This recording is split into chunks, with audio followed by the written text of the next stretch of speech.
ছোটবেলা থেকেই থিয়েটারের সঙ্গে উত্তম কুমারের নিবিড় সম্পর্ক ছিল। থিয়েটারে শিশির কুমার ভাদুড়ীকে তিনি গুরু মানতেন এবং তাকে দেখে অভিনয় শিখতেন। বন্ধুদের সাথে নিয়ে গড়েছিলেন লুনার ক্লাব ও সুহৃদ সমাজ। এইখানে তিনি নাটক করতেন। নাটক সবসময় তার খুব কাছের মাধ্যম ছিল, তাই চলচ্চিত্রে ব্যস্ত হওয়ার পরেও সময় পেলেই থিয়েটারেও কাজ করেছেন। 1953 সালে স্টার থিয়েটার তাকে 3 বছরের চুক্তিতে নেয়। সেই সময় তিনি টলিউডের একজন জনপ্রিয় এবং ব্যস্ত অভিনেতা। স্টার থিয়েটারে তিনি অভিনয় করেন শ্যামলী নাটকে, যেখানে তিনি এবং সাবিত্রী চ্যাটার্জি ছিলেন প্রধান ভূমিকায়। এটি ছিল বাংলা নাট্য ইতিহাসের অন্যতম সফল নাটক। টানা 484 রজনী চলে রেকর্ড গড়েছিল এই নাটকটি।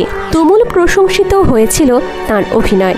এই নাটকের জনপ্রিয়তা এতটাই বেড়ে গিয়েছিল যে তৎকালীন বাংলার মুখ্যমন্ত্রী ডক্টর বিধানচন্দ্র রায় উত্তম কুমারের নাম রেখেছিলেন শ্যামল। তিনি এই নামেই ডাকতেন। বলা বাহুল্য, এই নাটকটিও উত্তম কুমারকে জনপ্রিয় করার এক কারিগর। শ্যামলী নাটকের এই অভূতপূর্ব জনপ্রিয়তার জন্য বিখ্যাত পরিচালক অজয় কর 1956 সালে এটিকে সিনেমায় নিয়ে আসেন একই শ্যামলী নামে, যেখানে উত্তম কুমারের বিপরীতে অভিনয় করেন কাবেরী বসু। বলা বাহুল্য, এটিও ব্লকবাস্টার হয়। পরে সিনেমা তারকা হয়ে যাওয়ায় তার ব্যস্ততাও বেড়ে যায়, ফলে থিয়েটার করা সম্ভব হচ্ছিল না।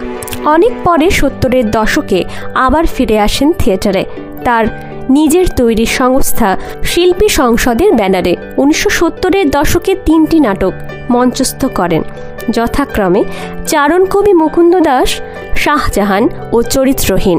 এই 3টি নাটক তিনি শুধু পরিচালনা করেন, অভিনয় করেননি। পরে অবশ্য আলী বাবা নামে একটি নাটকে অভিনয় করেন।